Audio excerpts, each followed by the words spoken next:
Hey everybody, surprise! I know, videos don't normally come out right now, but I just watched the documentary, Taylor Swift's documentary called Miss Americana, and man, it was good. And it really got me thinking because there are a couple of topics that she addresses in there that I've been really wanting to talk about, but I could not find, the right wording, the right timing. I wasn't sure how to say it, and Taylor Swift is an amazing writer. And so there were I have a ton of notes because she said a lot of things that were really impactful for me.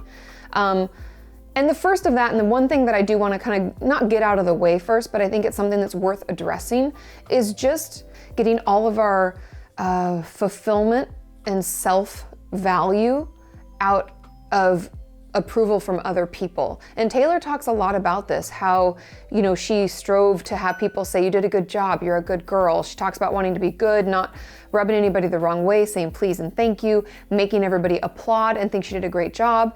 And I think that that's something that we don't talk enough about, is looking outwards for approval from someone else and what that can really do to us. Because then Taylor mentions, and I might be misquoting you guys, I do have notes on my phone that I will reference, but just know that these are not verbatim what she says. But she mentions in the documentary how when you do that, when you look outward for all of your value and self-worth and fulfillment, it just takes one thing to cause it all to crumble. And then it cuts to, and I'm sure you all remember this, is at the VMAs, I forget how many years ago, but Kanye West takes the mic from Taylor Swift, who had just won the award for Best Video, and says that Beyonce had a great video as well. And I remember hearing about that, and I remember thinking, what a jerk, who does that to someone? Also, Taylor Swift she's young, and this was her first big, not her first big award, but it was a great accomplishment of hers, and she'd been working really hard, and I just found it to be really rude and disrespectful. But the thing that I didn't consider is that from her perspective, everybody was booing at him, right? They're like, get out of there, and they boo, and they're standing up, and people are upset. And he'd left the stage, and in her mind, she thought that they were booing her because they agreed with him. And that was devastating for her and sent her on this kind of a spiral.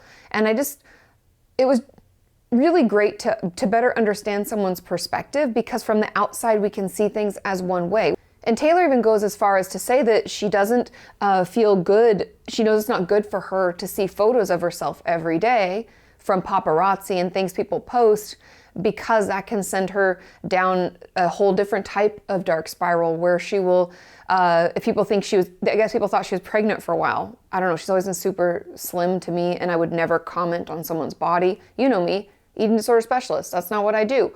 But she talks about how when people comment on her body and they take photos and she sees photos of herself, it's really difficult for her to manage, because there was a time when she would see, your stomach bumps out a little bit in a dress because it's a stomach. And that's what it does, that she would take that, internalize that, and think, I just shouldn't eat. I just won't eat today. And she's like, and I would just starve myself sometimes.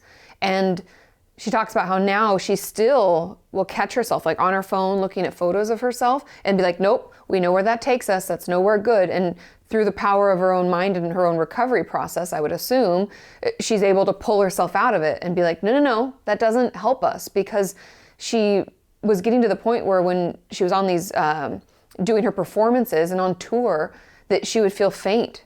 And she had a tough time doing all of the performances, because that's a lot. That's really taxing on the human body. And she wasn't feeding herself what she needed. And she said, once I realized that I need to eat well so that I feel well, and she, performed or did a tour taking care of herself, she was like, wow, I actually didn't have to feel that way. And that was kind of like a revelation to her. And so she remembers that when she feels the urge to critique and look at photos that other people have taken of her. I want to address that because it's a really important component of the story, but it wasn't. There are two other issues that she talks about at length that really impacted me. And those are the ones that I want to dig into a little bit, because God, this documentary is so good. So the first one of those is cancel culture. Taylor Swift talks about how the hashtags Taylor Swift is canceled had trended on Twitter, and how people were it shows the tweets that came through in the documentary, and they're horrible things that people have said. And she essentially went dark for a year. Nobody saw her. She didn't interact with people. online or be out in public because she just couldn't deal with it. And rightfully so. And I think that this just highlights something that I've been wanting to speak about for a long time, because I do not subscribe to cancel culture. You guys probably know this, but if you don't, I don't engage with it. I don't shit talk online. I don't respond to hate or people asking for the real tea, because the real tea really just means like, ooh, who do we get to send nasty things to now? What really happened? Meanwhile, I think the important thing to remember when it comes to cancel culture is when people decide they hate someone, they're not taking into consideration the full story. They're taking into consideration often one video from one person with one opinion, and that's it. Maybe they read one article, a tweet, and watched a video. That would be a lot for some people before they jump on the bandwagon of shitting on someone online. And so I would hope that we could all learn from Taylor Swift documentary and this conversation to have a little empathy for other people, to recognize that just because someone is in the public eye doesn't give the public the right to tear them down and to disagree with one thing they said maybe 1,000 years ago, or one music video they put out they didn't like. It just because you don't like something doesn't mean that that person deserves to be told that they're stupid and that they're a loser or they're a bitch or whatever you want to say. That those are not the same things. We can all have opinions, but that doesn't mean that it's okay to shout that online or to cause a hashtag like Taylor Swift is canceled to trend. Remember that there's another person over there that's going to see that and hear that, and it's about them. And I know personally from receiving hate online over the years how hard and how devastating that is. I remember after I did the first series with Shane Dawson, I wasn't online for like 3 weeks because it was just too stressful for me. It was too hard. People were too hateful, too mean, when I didn't intend for any of that to happen, and that wasn't my goal. And those people don't know me. And I mean, Taylor Swift went dark for a year. So I guess in summation of that is just think twice before you try to join into cancel culture. Have empathy for other people. Seek to understand. And I think we'll all be better off. And the second thing I want to talk about is, I have a tough time putting words to it, but that's the documentary just really sparked this inside me, is the belief that women should be seen and not heard. And I know that sounds ridiculous, and you're thinking like, what? That doesn't even happen anymore. But it does. And Taylor Swift really talks to this about how when she wanted to, when she was starting out as a singer, she said that she wanted to be a good girl. She wanted everybody to like her. She wanted people to think she did a good job, because you're wanting the praise and applause of other people, and she wanted her team to like her. She wanted to be liked. I feel that way. I think we all can agree that sometimes we get into that role. And so she admits that in a way, she kind of put like the masking tape across her mouth and was like, we won't talk about anything that makes people uncomfortable or things that like a lady's not supposed to talk about. But more recently, she's like ripped that tape off and she's spoken up. And there are quite a few instances, but there's two that really stuck out to me. And the one is when she wanted to speak up about her local elections in her home state. And the woman that was slated to run, to win, they thought that she would win the election. She didn't agree with a lot of her politics. And she's like, if I don't speak up and this just happens, I'm going to feel like I didn't even try to do the right thing. Like, what do I have all this influence if I don't use it for positive things? Like, protecting women's rights and all human rights. And it was very simple things. And her team, the only one that was on her side was her mom. Her whole team of men were saying, no, we don't want to do this. Imagine, 50% of the people that come to your concerts now aren't going to come, and this is going to be too detrimental to you. Just like sit down and shut up, write your songs. Nobody wants to hear about your politics.